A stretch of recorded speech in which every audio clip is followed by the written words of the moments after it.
Hello दोस्तों। तो हम वापस आ चुके हैं। कैसे हो आप सभी? आई होप आप सब बहुत अच्छे होगे। मैं भी बहुत बढ़िया हूँ। तो हम आज वापस आ चुके हैं अपने कोऑर्डिनेट ज्योमेट्री के लेक्चर नंबर कौन सा है? लेक्चर नंबर 3 पे आ चुके हैं वापस। आई होप आपने लेक्चर नंबर 1 और लेक्चर नंबर 2 बहुत अच्छे तरीके से देखा होगा, तब आप लेक्चर नंबर 3 को देखने आए हुए होगे। तो आज जो हम पढ़ने वाले हैं ना, हमने लास्ट लेक्चर में हमने पढ़ा था कि यार कार्टेशियन कोऑर्डिनेट्स, पोलर कोऑर्डिनेट्स, ये सब क्या होते हैं। हम अभी उसको रिवाइज करेंगे अगले 4 से 5 मिनट में, और उसके बाद हम थोड़ा सा इनकी कन्वर्जन के बारे में पढ़ेंगे। Inter conversion of cartesian to polar. ठीक है, तो स्टार्ट करते हैं बिना किसी देरी के। ठीक है, तो सबसे पहली जो बात आती है, एक काम करते हैं, पहले थोड़ा सा रिकैप कर लेते हैं कि हमने क्या पढ़ा है लास्ट क्लास में। ठीक है, तो आई होप आपको कुछ चीजें याद होंगी। आप मेरे साथ चीजों को रिकैप करना, रिकॉल करना, देखते हैं आप कितना रिकॉल कर पाते हो। ठीक है, तो देखो, सबसे पहले तो हमने पढ़ा था यार कोऑर्डिनेट सिस्टम क्या होता है। हमने गूगल मैप का एग्जांपल लिया था, जो कि एक डेली लाइफ एग्जांपल है। कोऑर्डिनेट सिस्टम कैसे वर्क करता है। कोऑर्डिनेट सिस्टम दो टाइप के होते हैं, एक कार्टेशियन। कार्टेशियन को ही हम एक बता देता हूँ एक बार कि कार्टेशियन कोऑर्डिनेट सिस्टम को ही हम रेक्टेंगुलर कोऑर्डिनेट सिस्टम, क्या, रेक्टेंगुलर और ऑर्थोगोनल कोऑर्डिनेट सिस्टम कहते हैं। उसी तरीके से एक होता है हमारा polar coordinate system. I hope इतनी बातें तो आपको याद होंगी जो हमने लास्ट क्लासेस में पढ़ा था। इन दोनों कोऑर्डिनेट सिस्टम पे हमने अच्छे तरीके से अपनी कमांड बनाई थी। हमने पढ़ा था कि जो हमारा कोऑर्डिनेट सिस्टम है, जो हमारा कार्टेशियन कोऑर्डिनेट सिस्टम है, जो हमारा कार्टेशियन कोऑर्डिनेट सिस्टम है, उसमें कुछ भी नहीं होता। उसमें केवल एक सिंपल सी चीज होती है, हमारी ये एक्सिस है, और हम इसमें जो पॉइंट की लोकेशन होती है, जैसे अगर कोई यहाँ पे हमारा पॉइंट है, कहाँ पे है, अगर हमारा कोई यहाँ पे पॉइंट है P, तो जो इसकी लोकेशन होती है वो x, y होती है। जो यहाँ से यहाँ तक की डिस्टेंस होती है वो क्या होती है, x, और जो यहाँ से यहाँ तक की डिस्टेंस होती है वो क्या होती है, y। और ये हमारा होता है ओरिजिन। क्या होता है, ओरिजिन। आई होप आपको इतनी बातें तो याद होंगी। साथ में ये x होता है, ये y होता है, ये x डैश होता है, और ये y डैश होता है। ये पॉजिटिव एक्सिस होती है, और ये पॉजिटिव एक्सिस होती है y की। ये नेगेटिव एक्सिस होती है, ये नेगेटिव एक्सिस होती है। तो इतनी बातें तो आई होप आपको याद होंगी जो हमने लास्ट क्लासेस में किया था। इसमें बेसिकली हम क्या करते हैं, ये क्या है हमारा, ये हमारा position of point P in Cartesian form. अरे ये बातें याद है कि नहीं है? बिल्कुल याद है सर, अच्छे से याद है। हमने लास्ट क्लासेस में इनको अच्छे से समझा था, इन पर अच्छे अच्छे क्वेश्चंस भी किए थे JEE मेंस के। ठीक है, तो ये बातें तो ठीक है कार्टेशियन कोऑर्डिनेट सिस्टम की। लेकिन मैं ये सब चीजें आपको रिवाइज इसलिए करा रहा हूँ क्योंकि आज जो हम पढ़ेंगे ना, उसमें थोड़ा सा हमें ये चीजें याद रहनी चाहिए। तो जिनने लास्ट वीडियो नहीं भी देखा है, वो अगर इस वीडियो को भी पूरा अच्छे से समझ लेंगे तो उनसे भी क्वेश्चन हो जाएंगे। ठीक है, अच्छा एक बात और मैंने आपको बताई थी कि यार ये जो है हमारा ना, ये एक्स एक्स कोऑर्डिनेट, इसको हम एब्सिसा भी कहते हैं, और ये हमारा वाई क्या है, ऑर्डिनेट्स। आई होप ये भी बात आपको याद होगी। अरे याद है कि नहीं है? याद है? बिल्कुल सर, अच्छे तरीके से याद है। देखो, ये हमारा एक कार्टेशियन कोऑर्डिनेट सिस्टम है। इसी तरीके से हमने एक और बात पढ़ी थी कि सर इसमें 4 क्वाड्रेंट्स भी होते हैं। कौन कौन से क्वाड्रेंट्स होते हैं? फर्स्ट, या फिर इसको इस तरीके से हम कर लेते हैं, ये हमारा होता है फर्स्ट क्वाड्रेंट, ये हमारा होता है सेकंड, ये हमारा होता है थर्ड, और ये हमारा होता है फोर्थ। ये हमारे 4 क्वाड्रेंट्स होते हैं। आई होप आपको ये बातें भी याद होंगी। ठीक है, चारों क्वाड्रेंट्स में अपन देखे थे कि एक्स फर्स्ट क्वाड्रेंट में पॉजिटिव होता है, वाई भी पॉजिटिव होता है, सेकंड में y positive, x negative, third में दोनों नेगेटिव, फोर्थ में x positive, y negative. I hope आपको ये बातें याद होंगी अच्छे तरीके से, बहुत अच्छे तरीके से आपको समझ में आ गई होगी। तो ये तो हुई कार्टेशियन कोऑर्डिनेट सिस्टम की बात। एक और हम बात करते हैं कि पोलर कोऑर्डिनेट सिस्टम्स जो होते हैं उनको भी थोड़ा सा हम रिवाइज कर लेते हैं कि पोलर कोऑर्डिनेट सिस्टम क्या होते हैं भाई। बताइए जरा, पोलर कोऑर्डिनेट सिस्टम में अपन क्या करते थे?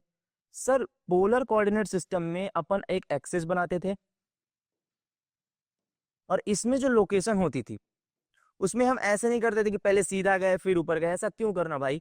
डायरेक्ट एक एंगल पे घूमो, एंगल पे घूमे और फिर इतनी डिस्टेंस पे चले जाओ, that's it.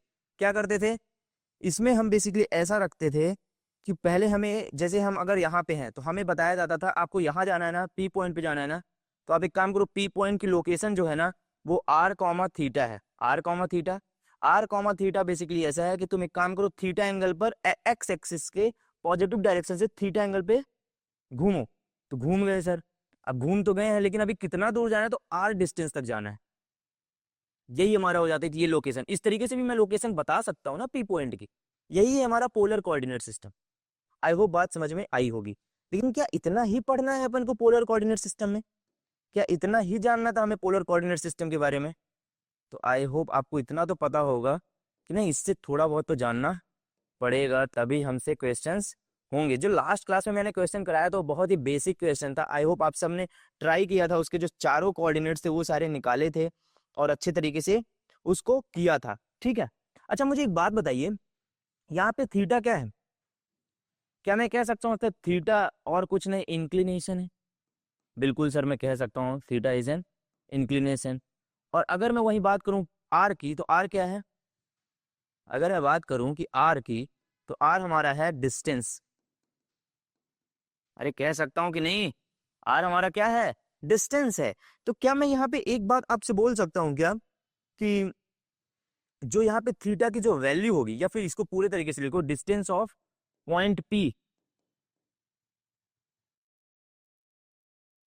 Distance of point P from origin. अरे है कि नहीं? यही तो आर डिस्टेंस है, यही तो हमारी डिस्टेंस क्या है? आर है। ठीक है, अच्छा एक बात और, ये जो आर है हमारा, अब बताना जरा मेरे को, ये आर की रेंज क्या हो सकती है? रेंज बेसिकली वो होती है कि क्या क्या इसमें वैल्यू अपन ले सकते हैं, या फिर क्या क्या इसमें वैल्यू हम डाल सकते हैं। बताइए जरा, क्या हो सकती है रेंज इसकी? इसकी रेंज बेसिकली सर कुछ भी हो जाए। रेंज मतलब आप ऐसा समझो कि यार, जैसे कहते हैं ना कि यार तुम इस बाइक की रेंज कितनी, कितने किलोमीटर ये जा सकती है, बताइए जरा कितने किलोमीटर। उस तरीके से ये पॉइंट हम, इसकी रेंज कितनी है। तो क्या मैं कह सकता हूँ सर इस आर की वैल्यू में अपन minus infinity to plus infinity value ले सकते हैं? अरे कह सकता हूँ कि नहीं? बताओ जरा, कहीं पे भी, यहाँ कहीं भी पॉइंट लोगे, ये पूरा प्लेन है, इसमें कहीं पे भी आप लोगे तो ये माइनस इन्फिनिटी से प्लस इन्फिनिटी तक की तो वैल्यू आएगी। आई होप आपको ये बात तो समझ में आई होगी कि कैसे हो रहा है ये। उसी तरीके से अगर मैं आपसे पूछूं कि मुझे बताओ जरा थीटा की लिमिट, तो इसमें कुछ लोग कंफ्यूज होंगे। देखो थीटा की लिमिट जो होती है ना वो होती है माइनस पाई से पाई। कुछ लोग इसको 0 से 2 पाई भी बताते हैं। दोनों ही बातें सही हैं, मैं आपको बताता हूँ कैसे। देखो यहां से यहां तक की डिस्टेंस, क्या मैं कह सकता हूं यहाँ पे अगर 0 डिग्री है तो यहां से यहां तक की डिस्टेंस क्या होगी? 0 to पाई। तो फर्स्ट और सेकंड क्वाड्रेंट में क्या हुआ? फर्स्ट एंड सेकंड क्वाड्रेंट में क्या हुआ? 0 to पाई। ठीक है, वहीं अगर थर्ड टू फोर्थ क्वाड्रेंट की बात की जाए तो यहां से यहां तक की अपन लेते हैं। ठीक है, तो यहां से 0 से ये माइनस पाई हो जाता है, क्योंकि ये एंटी क्लॉकवाइज घूम रहा है, सॉरी क्लॉकवाइज घूम रहा है। ये हमारा कैसा डायरेक्शन है? ये हमारा एंटी क्लॉकवाइज। अरे समझ आ रहा है कि नहीं? जब भी हम एंटी क्लॉकवाइज डायरेक्शन में घूमेंगे तो जो क्वाड्रेंट्स होंगे वो कौन कौन से होंगे? फर्स्ट और सेकंड। और जब हम क्लॉकवाइज डायरेक्शन में घूमते हैं, जब हम क्लॉकवाइज डायरेक्शन में घूमते हैं तो क्या होता है? तो जो हमारा थर्ड और फोर्थ क्वाड्रेंट में जो लिमिट होती है, जो रेंज होती है थर्ड एंड फोर्थ क्वाड्रेंट में, वो कितनी होती है? 0 to -पाई। और इन्हीं दोनों की लिमिट को मिला करके क्या मैं कह सकता हूँ कि ये और कुछ नहीं, माइनस पाई से पाई है। या फिर एक और लिमिट जो बताई गई है 0 से 2 पाई, तो आप कुछ मत करो, अरे ये 360 डिग्री का ही तो है, तो यही लिमिट यहाँ पे बताई गई है 0 से 2 पाई। आई होप आपको ये बातें समझ में आई होंगी कि कैसे मैंने इन सब चीज़ों को डिफाइन किया है, कैसे मैंने इन सब चीज़ों को बताया। ये चीज़ें नई है, याद रखना। ये चीजें अपन ने लास्ट क्लासेस में नहीं पढ़ी थी, अपन ने बस एक फ्लो बनाने के लिए कुछ चीजें रिकैप की और उसके बाद एक बढ़िया तरीके से इन चीजों को भी पढ़ लिया। ठीक है, आई होप आपको इतना समझ में आया होगा। इसको अच्छे तरीके से अपने कॉपी में नोट डाउन कर लीजिए और उसके बाद हम आगे बढ़ते हैं। ठीक है, कोई बात नहीं। अब मुझे एक बात बताइए, चलिए आई होप आपने नोट डाउन कर लिया होगा। अब मुझे कुछ चीजें बताइएगा आप। हाँ ठीक है, अब मैं आपसे कुछ क्वेश्चंस पूछूंगा, मुझे आपसे कुछ आंसर्स चाहिए। ये हमारी क्या है सर? ये हमारी है एक्स एंड वाई एक्सिस, बिल्कुल सही बात है। अच्छा एक बात बताइए, इसको मैं नाम क्या दे दूं? X y, x dash y dash. अगर मुझे पोलर कोऑर्डिनेट कोई मिला, मान लीजिए ये पी पॉइंट है, इसका पोलर कोऑर्डिनेट है आर कॉमा थीटा, ठीक है, मुझे ये बताइए क्या मैं कह सकता हूँ कि जो ये वाली डिस्टेंस होगी, कौन सी वाली, जो हमारी ये वाली डिस्टेंस होगी, वो कितनी होगी? लेट्स एज्यूम ये हमारी एक्स डिस्टेंस है। ठीक है, एक काम करते हैं और अच्छे समझाते हैं, रुकिए। अपन कार्टेशियन कोऑर्डिनेट से चलते हैं, ठीक है। हाँ, मान लीजिए ये हमारा पी एक्स कॉमा वाई है, तो क्या मैं कह सकता हूँ ये एक्स है और ये हमारी कितनी है, बताइए? ये हमारी वाई डिस्टेंस है। अगर मैं आपसे पूछूं कि आपको ये निकालने के लिए पूछा जाए तो आप क्या कह सकते हो? ये हमारा और कुछ नहीं x square plus Y square होगा। अरे कह सकते हो कि नहीं कह सकते हो? बिल्कुल कह सकते हो, लास्ट क्लास में अपन ने निकाला भी था इसको। अब मुझे एक बात बताओ, क्या यही चीज हमारी क्या है, आर नहीं है? अगर यही इसी पॉइंट की लोकेशन अगर हम पोलर कोऑर्डिनेट्स में लिखते हैं तो इसी चीज को तो आर लिखते हैं, distance of point P from origin, यही तो होता है आर। आर क्या होता है हमारा? Distance of point P, distance of point P from origin, यही होता है ना आर। तो आर यहां से क्या लिखा जा सकता है? आर यहां से लिखा जा सकता है under root of x square plus Y square. I hope आपको ये बात तो समझ में आई होगी। ठीक है सर, ये बात भी आ गई समझ। सर एक और बात है, क्या मैं कह सकता हूँ ये एंगल हमारा कितना है, थीटा है, अकॉर्डिंग टू द लोकेशन। जैसे हमने पी पॉइंट की अगर पोलर फॉर्म में लिखा तो ये थीटा है, तो ये एक राइट एंगल ट्राइंगल बन रहा है। अब इसमें मुझे बताइए टेन थीटा की वैल्यू क्या होगी? सर टेन थीटा होता है परपेंडिकुलर अपॉन बेस, परपेंडिकुलर है यहाँ पे वाई, अरे कह सकता हूँ कि नहीं, और बेस कितना है एक्स। तो क्या मैं कह सकता हूँ यहाँ से अगर मैं बोलूं तो जो थीटा की जो वैल्यू होगी वो कितनी होगी, बताइए जरा? Tan inverse Y upon x.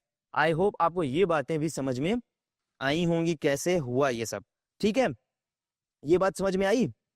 ठीक है, तो एक ये तरीका हो गया, हमें दो चीजें मिली, जो आउटकम मिला वो पता है क्या मिला? आउटकम हमारा ये है कि R is equal to x square plus Y square और theta is equal to tan inverse Y upon x.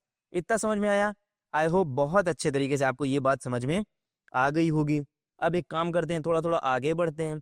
आगे कैसे बढ़ेंगे? देखो, अगर अपन को ना, ये अपन पता है क्या पढ़ रहे हैं? अपन पढ़ रहे हैं कोऑर्डिनेट में कन्वर्जन कैसे होता है। ठीक है, तो अगर कोऑर्डिनेट कन्वर्जन की बात की जाए तो कैसे होता है बताया जरा। जैसे ये रहा कोऑर्डिनेट कन्वर्जन, ठीक है। कोऑर्डिनेट कन्वर्जन की अगर बात की जाए तो सबसे पहले हमने पढ़ा कि यार अपन ने दो चीजें जानी कि आर इज इक्वल टू, क्या क्या जाना हमने? R is equal to x square plus Y square का रूट, और दूसरा हमने जाना theta is equal to tan inverse Y upon x. I hope आपने ये दोनों बातें तो आपको याद हो गई होंगी। बताइए हमारा किस चीज में हमें हेल्प कर सकता है? बताइए बताइए, सोचिए सोचिए, हमें ये किस चीज में हेल्प कर सकता है? तो क्या मैं कह सकता हूं कि अगर मुझे कार्टेशियन से पोलर फॉर्म में जाना है, कार्टेशियन से कार्टेशियन टू पोलर फॉर्म, अच्छा अभी क्वेश्चन करेंगे तो और क्लैरिटी आएगी, लेकिन अभी समझते जाओ कि हमें ये चीजें कैसे आई और हमको हमें इसका यूज कैसे करना है, ये अभी मैं समझाऊंगा। लेकिन ये कैसे आई और ये हमें क्यों चाहिए ये समझो अभी। ठीक है, तो हमें कार्टेशियन से पोलर फॉर्म में जाने के लिए हमें ये दो वैल्यू निकालनी थी। कैसे होंगी, कैसे चेंज होंगी, वो अभी हम क्वेश्चन से समझेंगे। लेकिन अभी बात इतनी केवल समझो कि r is equal to x square plus Y square, theta is equal to tan inverse y upon x, cartesian to polar form. अच्छा एक बात और बताइए मेरे को, अगर मैं आपसे पूछूं, हाँ, अगर मैं आपसे पूछूं कि ये हमारी एक्सिस है, मान लीजिए, क्या ये हमारी एक्सिस है, पॉइंट हमारा वही सेम पॉइंट है, हमारा पी पॉइंट है।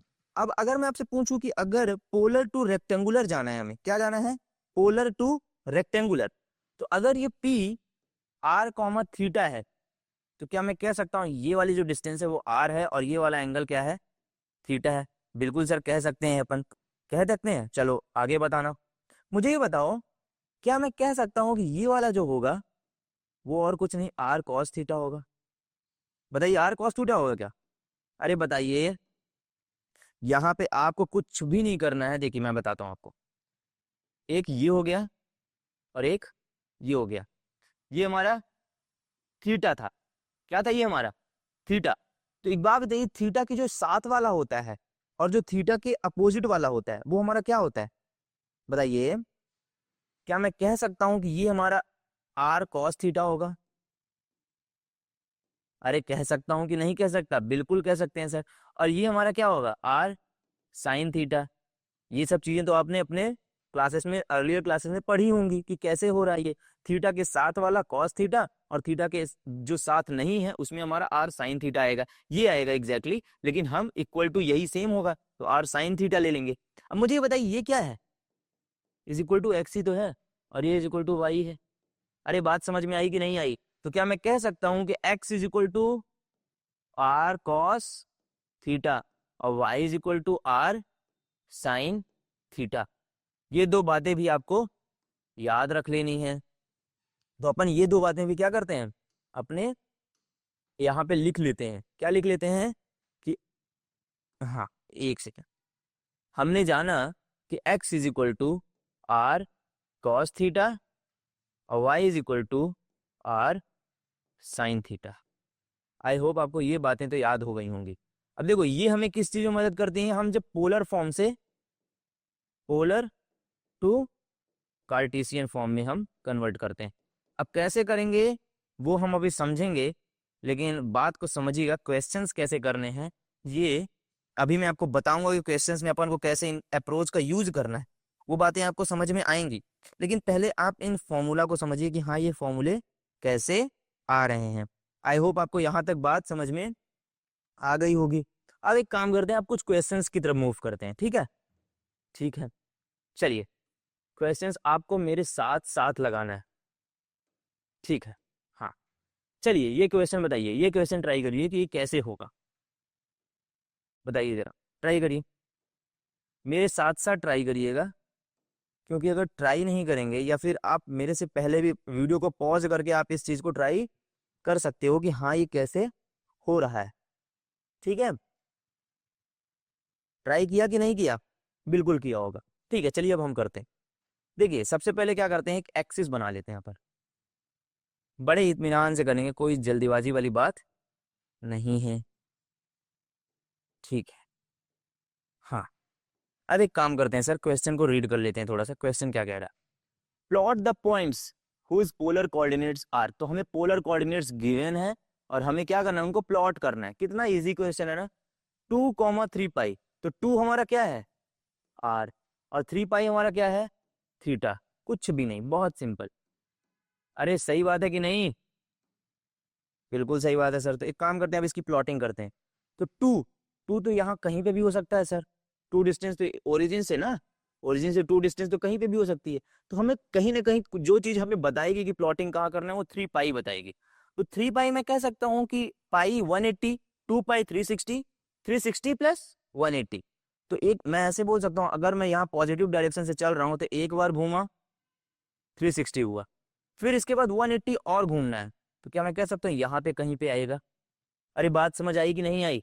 और यहाँ से फिर डिस्टेंस 2, मतलब एंगल ये होगा और डिस्टेंस 2, ये हमारे पी, जो भी है पी पॉइंट अगर हम बोल दें तो ये हमारे पी पॉइंट की लोकेशन होगी, जो कि होगा 2, 3 पाई। आई होप आपको ये बात तो समझ में आई होगी कि हाँ ये कैसे हो रहा है। अरे आया कि नहीं आया? बिल्कुल समझ में आ गया होगा, एकदम झक्कास तरीके से। ठीक है, अब आगे बढ़ते हैं, आगे दूसरा क्वेश्चन करते हैं। दूसरा जो क्वेश्चन है 2 कॉमा माइनस 2 पाई/3 लिख लेते हैं, 2 कॉमा माइनस 2 पाई/3। इसको ट्राई करिए सब लोग, कैसे करेंगे इसको। बहुत सिंपल क्वेश्चन है, देखिए इसमें कुछ नहीं दिमाग लगाना है इसमें, क्योंकि मैंने आपको लिमिट बताई थी ना, माइनस थीटा वाली किधर होती है, थर्ड और फोर्थ क्वाड्रेंट में होती है। तो ये -2 पाई/3 है, इसका मतलब -2 पाई/3 को अगर आप कंफ्यूज हो रहे हो ना तो कुछ मत करो, इसको सॉल्व कर लो। -2 180/3 -120 डिग्री, बस। तो -120 डिग्री 90 तो इतना ही होता है, 90 तो इतना होता है, मतलब यहाँ कहीं पे आएगा ऐसे अगर अपन ले तो। अरे समझ में आया कि नहीं, 30 डिग्री, 90 + 30, तो क्या मैं कह सकता हूँ कि ये और कुछ नहीं ऐसे होगा। ये हो गया हमारा एंगल, इतना एंगल हमारा घूमेगा और 2 डिस्टेंस पे, तो ये हमारा हो जाएगा P, 2 -2 पाई/3। आई होप आपको ये भी समझ में आया होगा कि ये कैसे हुआ, ठीक है। तो अब एक काम करते हैं, जो नेक्स्ट नेक्स्ट है ना, तीसरा वाला, ये आप ट्राई करोगे कि हाँ इसको कैसे करना है, और इसका जो है आंसर आप कमेंट बॉक्स में बताओगे कि हाँ हमने इस तरीके से इसको सॉल्व किया, ठीक है। चलो बता रहे हो कि मैं करवाऊं, अरे कर लेना यार, 3 पाई/4 को कुछ भी नहीं करना है हमारा, पहले तो डिवाइड करके एक बार चेक कर लो कितना होता है। वैसे तो आप ये सब आपको दिमाग में होना चाहिए कैलकुलेट, ठीक है। तो ये 4 4 जा 16, 4 5 जा 20, 45 3 जा कुछ समथिंग आ जाएगा 135, आई हो बिल्कुल सही। तो 135 डिग्री, इसका मतलब 90 पॉजिटिव है ना, पॉजिटिव, तो 90, ये हो गया 90 प्लस 45, मतलब कुछ यहाँ पे, यहाँ कहीं पे आएगा, और -3 डिस्टेंस पे। अच्छा ये -3 डिस्टेंस है, इसका मतलब क्या होगा बताइए जरा। अगर -3 डिस्टेंस हो रहा है तो यहाँ पे हम क्या कह सकते हैं बताइए। अगर ये -3 डिस्टेंस है तो इसमें मिरर इमेज बनेगी, ठीक है। इसमें जो डिस्टेंस होगी वो कैसी होगी, मिरर इमेज होगी। जैसे ये अगर 3 है, यहाँ पे अगर 3 डिस्टेंस आ रहा है तो इसका जो अपोजिट होगा -3, क्यों, क्योंकि यहाँ पे नेगेटिव तो यहीं पे कोऑर्डिनेट्स आएंगे ना, डिस्टेंस यहाँ पे ही नेगेटिव, डिस्टेंस तो देखिए हमेशा पॉजिटिव होती है, लेकिन जो नेगेटिव साइन है वो दिखा रहा है कि कहीं ना कहीं किसमें है, फोर्थ क्वाड्रेंट में। क्योंकि फोर्थ क्वाड्रेंट में हमें कैसे पता चला, देखो अगर थर्ड में होता तो हमारी जो इमेज बनती वो यहाँ बनती। अरे समझ में आ रहा है कि नहीं, क्योंकि ये सेकंड क्वाड्रेंट में हमारा एंगल आ रहा था, तो सेकंड क्वाड्रेंट के जस्ट अपोजिट साइड वाली नेगेटिव साइन होती है। कभी भी अगर नेगेटिव दिया हुआ है तो आपको कुछ भी नहीं करना, केवल क्या करना है, जहां पे एंगल है उसके अपोजिट वाले क्वाड्रेंट में आपको उसकी डिस्टेंस बना देंगे। तो कुछ इस प्रकार से ये बन जाएगा। आई होप आपको ये बात समझ में आई होगी कैसे करना है। तो इस क्वेश्चन को अच्छे से ट्राई करना, आप डायग्राम वगैरह बनाना, और इसका सोल्यूशन कैसे होगा वो चीज़ आप बताना। कहाँ बताओगे सर, कमेंट बॉक्स में बताएंगे, बिल्कुल सही बात है, कमेंट बॉक्स में बताइएगा कि हाँ इसको कैसे करना है, ठीक है। अब आगे बढ़ते हैं। अगला जो हमारा क्वेश्चन है वो बोल रहा है convert the following points. Try करिए कैसे करेंगे, वीडियो को पॉज करिए और इसको ट्राई करिए कैसे होगा। बहुत सिंपल क्वेश्चन है, चलिए करते हैं। क्या बोल रहा है, convert the following points from polar coordinates, from polar coordinates to the corresponding cartesian coordinates. तो मतलब पोलर टू कार्टेशियन। तो पोलर टू कार्टेशियन में मैंने कुछ लिखवाया था, बताइए जरा क्या लिखवाया था। सर पोलर टू कार्टेशियन के लिए हमें कुछ नहीं करता, ये वाली चीजें हमें याद रखनी पड़ती है, एक्स इज इक्वल टू और आर कॉस थीटा और Y is equal to are sine theta. लिख लेते हैं यहाँ पे, आपने बताया था sir X is equal to are cos theta और Y is equal to are sine theta. बिल्कुल सही बात है, ये बातें तो हमें पता है सर, कोई बात नहीं। तो अब इस क्वेश्चन को हलवा जैसे कर दें एकदम। फर्स्ट 2 पाई/3, तो एक्स इज इक्वल टू क्या हो जाएगा, 2 कॉस पाई/3, सॉल्व कर लेना। Y is equal to 2 sine पाई/3। आई होप आप इस तरीके से इन सब को सॉल्व कर लोगे, इनको आगे सॉल्व करना और एक्स और वाई लिखना, ठीक है। इसी तरीके से 0, पाई/2, ये तो बहुत सिंपल, ये खुद आप करना, ट्राई करना इसको कैसे होगा। थर्ड -√2 पाई/4। समझ रहे हो कितना सिंपल सिंपल क्वेश्चन, इनको कैसे अप्रोच करना है, ये तो कितना सिंपल क्वेश्चन है। देखो थर्ड वाला मैं करके दिखाता हूँ आपको, ठीक है। थर्ड वाले में कुछ भी नहीं करना है, देखो x इज इक्वल टू हो जाएगा कितना, r कितना है -√2, cos पाई बाई 4 कितना होगा 1/√2, ठीक है। y इज इक्वल टू कितना होगा -√2 मल्टीप्लाई बाई 1/√2, क्योंकि साइन पाई बाई 4 भी 1/√2 होता है। ये कैंसिल हो गया, ये कैंसिल हो गया, बचा क्या -1 और -1। अरे बात समझ आई कि नहीं आई? तुम्हारे कोऑर्डिनेट्स क्या हो जाएंगे -1, -1। पक्की बात। आई होप आपको ये वाले समझ में आया होगा कि हम कैसे पोलर से कार्टेशियन में अपन चेंज कर रहे हैं, ठीक है, कैसे हम कन्वर्ट कर रहे हैं पोलर टू कार्टेशियन, ठीक है। ये बात तो समझ में आ गई। अब एक काम करते हैं, कार्टेशियन टू पोलर का भी एक क्वेश्चन कर लेते हैं, ठीक है। कार्टेशियन टू पोलर का एक क्वेश्चन कर लेते हैं। तो सर मैंने कार्टेशियन टू पोलर में जो बातें हमने पढ़ी हैं वो क्या है, एक बार रिकॉल कर लेते हैं। कार्टेशियन टू पोलर फॉर्म थी क्या? तो sir Cartesian to polar form जो थी हमारी, r is equal to x square plus Y square, theta is equal to tan inverse. तो r is equal to √x² plus Y square और theta is equal to tan inverse of y/x। I hope आपको ये बातें तो याद हो गई होंगी। अब इनको कैसे लिखना है, कैसे करेंगे इसको बताइए। सर पहला वाला करते हैं पहले, ठीक है, पहला वाला कर लेते हैं -1, 1। सर ये x है और ये y कोऑर्डिनेट है, तो यहाँ से r निकल आएगा, ठीक है। r निकाल लिए, -1 का स्क्वायर प्लस y का स्क्वायर कितना 1 का स्क्वायर, ठीक है, ये बात तो हो गई। और थीटा हमारा हो जाएगा सर tan इनवर्स ऑफ -1, 1। अरे हाँ बताओ ना, इसको आप सॉल्व कर लोगे। यहाँ से r हमारा कितना आ जाएगा बताइए जरा, r हमारा आ जाएगा 1 का स्क्वायर √2। और जो हमारा tan inverse of -1, tan inverse of -1 क्या होता है बताइए जरा। सर tan इनवर्स ऑफ -1 तो हम या तो -π/4 लिख सकते हैं या फिर 3π/4 लिख सकते हैं, ठीक है। ये बातें तो आपको पता होंगी कि या तो हम -π/4 लिख सकते हैं या फिर 3π/4 लिख सकते हैं। ये दोनों ही चीजें क्या हैं, सही हैं। बस -π/4 को जब अपन रिप्रेजेंट करेंगे अपने पोलर कोऑर्डिनेट्स में, तो जैसे -π/4 कर रहे हैं तो हम इधर से एंगल लेंगे, समझ रहे हो? अरे समझ आ रहा है कि नहीं? हम मतलब क्लॉकवाइज डायरेक्शन में लेंगे। और जब 3π/4 को हम रिप्रेजेंट करेंगे तो हम क्या करेंगे, इस तरीके से हम एंगल दिखाएंगे। अरे बात समझ आई कि नहीं आई? समझ आ गई होगी, ठीक है। ये हो गया हमारा √2, इधर हो गया √2, ठीक है। ये बात समझ में आई, बढ़िया। तो इसका जो दूसरा क्वेश्चन है ना, ये आप खुद ट्राई करना और आई होप आप सब कर लोगे। बहुत ही सिंपल क्वेश्चन है। तो ये सब चीज़ें आज हमने पढ़ी, हमने बहुत सारी चीज़ें आज जानी कि क्या कैसे होता है।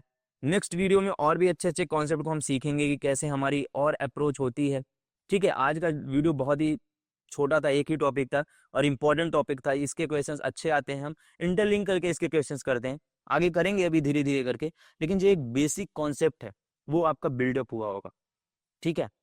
घबराने की जरूरत नहीं है, ऐसा कुछ नहीं है इसमें कि आपको समझ नहीं आएगा, सब कुछ समझ में आएगा। बस आपको प्रैक्टिस करते जाना है, क्वेश्चंस को लगाते जाओ, बढ़िया तरीके से लगाते जाओ, कोई दिक्कत वाली बात नहीं है। और हम तो यहाँ हमेशा हैं ही। और इसके बाद वाले लेक्चर्स में हम थोड़ा सा और अच्छे कॉन्सेप्ट पर जाएंगे, जैसे distance formula, section formula, area of triangle, polygon, इन सबको भी हम अच्छे से एक एक वीडियो में अच्छे अच्छे क्वेश्चंस लाएंगे। देखिए अभी तो क्वेश्चंस बन ही नहीं पा रहे हैं, क्यों नहीं बन पा रहे हैं? क्योंकि अभी जो क्वेश्चन, जैसे लास्ट वीडियो में हमने अच्छे क्वेश्चंस लगाए थे, आज का वीडियो जो है एक इंडिपेंडेंट टॉपिक था। उससे जिस टाइप की हमें जो चीज़ें हमें बेसिकली हमें जाननी थी वो हमने जानी, ठीक है। उसके बाद हमें और भी जो कॉन्सेप्ट्स आएंगे जहाँ इसका यूज होगा, जो भी हमारा पोलर कोऑर्डिनेट्स था उसका यूज जहाँ पे हमें देखने को मिलेगा, हम वहाँ पे बिल्कुल करेंगे उसको, ठीक है। तो आई होप आपको बहुत अच्छा लगा होगा आज का लेक्चर। तो इसी तरीके से पढ़ाई करते रहिएगा और मुझे भी मोटिवेट करने में कोई भी कसर मत छोड़िएगा। Thank you so much.